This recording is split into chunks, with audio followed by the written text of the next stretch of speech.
يا صباح الفل وصباح الورد وصباح الياسمين، اخباركم ايه يا حبايب قلب متابعين قناتي؟ النهارده يا بنات راجعين بفيديو ضرب نار. حاجه كده اول مره اعملها على القناه واول مره اعملها في بيتي، بس بصراحه اختراع يا كوتش، ابداع. حاجه جميله جدا واتمنى ان شاء الله تعجبكم باذن الله. ايه الجمال ده يا دودو؟ احنا عاملين النهارده كيكه الطاسه يا بنات، والله تحفه جدا جدا جدا، وهتعجبكم. جربوها على طريقتي باذن الله مش هتندموا. جميله جدا وسهله، مكونات موجوده في كل بيت ومش مكلفه خالص خالص خالص. انا لقيت نفسي قاعدين كده وعايزين ناكل اي حاجه حلوه، قلنا يلا نعمل كيكه وبدل ما نشغل الفرن والحوارات دي، لا هنعمل كيكه بسرعه كده على السريع في الطاسه. بس طلعت 10/10. انا هي معايا كوبايتين دقيق وكوبايه الا ربع سكر ونص كوبايه زيت، ومعلقتين كبار من الكاكاو، وطبعا كاكاو خام ده مش محلى. اللهم صل على النبي. كوبايه ميه كبيره، ميه مش لبن، ميه مش لبن عادي. ومش عايزه بيض ومش عايزه زبده ومش عايزه اي حاجه، يعني كيكه اقتصاديه جدا ومش مكلفه، وفي نفس الوقت كلتي حاجه حلوه جدا انت واولادك في البيت، وحليتوا تحليه سريعه وجميله في الجو اللي احنا فيه ده.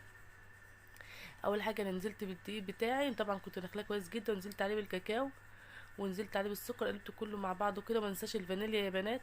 هو مش محتاج الفانيليا، ما فيش بيض، بس الفانيليا تديله روح حلوه، يعني تدي روايح حلوه جميله تفتح نفسك كده انت والاولاد. وزي ما انتوا شايفين بقلب كده كل المكونات الجافة مع بعض. وهنا في مكون اساسي لازم نحطه، اللهم صل على النبي، اللي هو بيكربونات الصوديوم او الكربونات زي ما احنا متعودين عليها. بيكربونات الصوديوم ديت ممتازه جدا، مش هنحط بيكنج باودر، هنحط بيكربونات الصوديوم مع معلقه الخل. هم دول اللي هيعملوا الفوران وهيظبطوا الدنيا معانا في الكيكايه اللي على الطاسه او كيكايه الطاسه بتاعتنا. هنا انا نزلت بعد ما نزلت بالسكر والمكونات الجافه، الكاكاو والفانيليا، نزلت بنص كوبايه الزيت زي ما انتوا شايفين. هنزل بقى بكوبايه الميه، انا كنت جايبه كوبايه الا ربع. دي الكربونات الصوديوم، انا حطيت نص معلقه.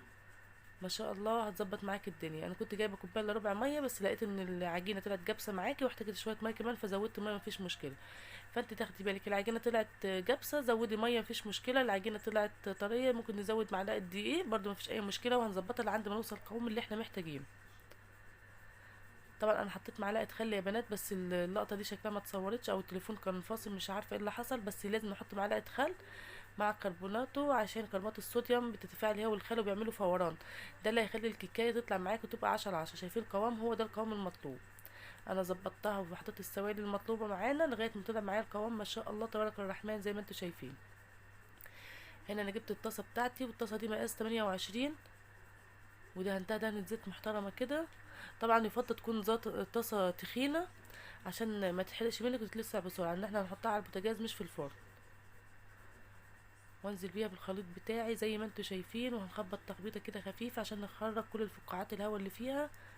اهو هتطلع معاكي كيكاية ناجحة بإذن الرحمن، وسهلة جدا ما بتاخدش معاكي وقت خالص على النار، يعني ساعة، نص ساعة، ساعة الا ربع، وهتكون خرجت معاكي احلى كيكاية. وهنعمل لها احلى صوص شوكولاتة هتعجبكم بإذن الله. التخبيطه دي مطلوبه يا بنات عشان خاطر فقاعات الهواء تطلع. انا بعتذر على صوتي لو صوتي كان مش مظبوط، لان بجد انا كنت تعبانه جدا الفتره دي، وما حبيتش ان اقطع فيديوهاتي، وان لا لازم نشتغل زي ما انا معوداكم كل يوم ويوم بنزل فيديو، وان شاء الله انزل معاكم كل يوم ويوم باذن الرحمن، مش هحشنا عنكم الا الشديد القوي باذن الله. انا غطيت معاكم الطاسه بتاعتي زي ما انتم شايفين، هغطيتها بصينيه او ممكن بغطا حله باي حاجه، المهم تكون حاجه محكمه عشان ما تطلعش البخار، عشان الكيكات تستوي من فوق من تحت 10/10. شايفين ما شاء الله الكيكه طلعت 10/10، وحطيت السكينه وخرجت نظيفه زي ما انتم شايفين. والله تحفه يا بنات، تحفه تحفه بجد. هنحضر بقى مع بعض صوص الشوكولاته الجامد بتاعنا. هنا دي كوبايه من اللبن، انا هنزل كل المكونات هنحطها في الخلاط، ومعايا برضو كوبايه من السكر، وهنحط معلقتين كبار من الكاكاو، ونكون كاكاو حاجه نظيفه، ما نسترخصش يا بنات، نجيب حاجه محترمه هيطلع طعمها معاكي في الاخر جميل. الكاكاو ده كاكاو اسباني بس جميل جدا، يعني انا حتى جايبه منه الشويه دول ب20 جنيه، عملوا معايا الكيكايه وعملوا معايا الصوص. كان في زيهم ب10، ما عادش بقول كاكاو ايه كده، قلت له لا عايزين حاجه نظيفه عشان تطلع حاجه نظيفه معانا باذن الله. ونزلت طبعا بالزيت بتاعي برضو كوبايه من الزيت، نزلت بيها صرصوب، بس انا كنت بصور نفسي في الفتره دي ولقيت التليفون كان فاصل مش كنت شغلته، وعماله اصور وتهيألي ان انا كنت بصور يعني. فمعلش التعب عامل عمايل، يعني الحمد لله على كل حال. فاعذروني. المهم ان المكونات بتاعه الصوص حطيت عليها كمان كوبايه زيت، ونزلت بيها سرسوب بعد ما ضربت الخلاط كويس جدا بالمكونات اللي حطيتها الاول، كوبايه اللبن وكوبايه السكر ومعلقتين كاكاو، ونزلت بالزيت سرسوب. وهنا انا اتاكدت ان الكيكه بتاعتي مظبوطه، وخلعتها من تحت زي ما انت شفتوا كده بالمعلقه الاسباتيولا دي. ما شاء الله كده الكيكه خلعت 10/10، والصوص بتاعنا كان جاهز وجميل. نزلنا شايفين الصوص جميل ما شاء الله تبارك الرحمن، جميل جدا، وطعمه والله كان تحفه يا بنات. وكل اللي كان منه ما شاء الله اللهم بارك يا رب الف هنا وشفا لكل اللي كان، عجب الكل، وكانت كيكه لذيذه وتحفه. وطبعا التزيين ده بقى على حسب ذوقك. انا بصراحه ما زينتهاش باي حاجه، انا اكتفيت ان يكون كلها شوكولاته في شوكولاته، لان انا من عشاق الشوكولاته. والحمد لله بعشق الشوكولاته السمرة دي موت موت موت، ومبسوطه جدا ان انا عملت الكيكه ديت سهله جدا، ما خدتش معايا اي حاجه ولا اي وقت. وان شاء الله يعني مش هنبطل نعملها مع بعض، لان طعمها والنتيجه كانت مبهره. كانت النتيجه في الاخر حاجه 10/10. انا هنا قطعت الكيكه وجيت اطلعها، بس لقيت بصراحه ان لا هطلع بيه ده الصغيره، فايه هتقطع معاك الكيكه، فلا سبتها ورحت جبت واحده اكبر اللي انا بطلع بيها المكرونه البشاميل، لان دي صغيره جدا معرفتش اطلع بيها. حاولت مرة تانية بس ما عرفتش برضه. ولا لا بقى مش لازم، احنا مش هنهلك الكيكة بتاعتنا، لان هي كانت كيكة دايبة دوب وطرية جدا وجميلة وتحفة بصراحة. يعني حاجة تستاهل بقكم بجد، وجربوها تعجبكم والله يا بنات.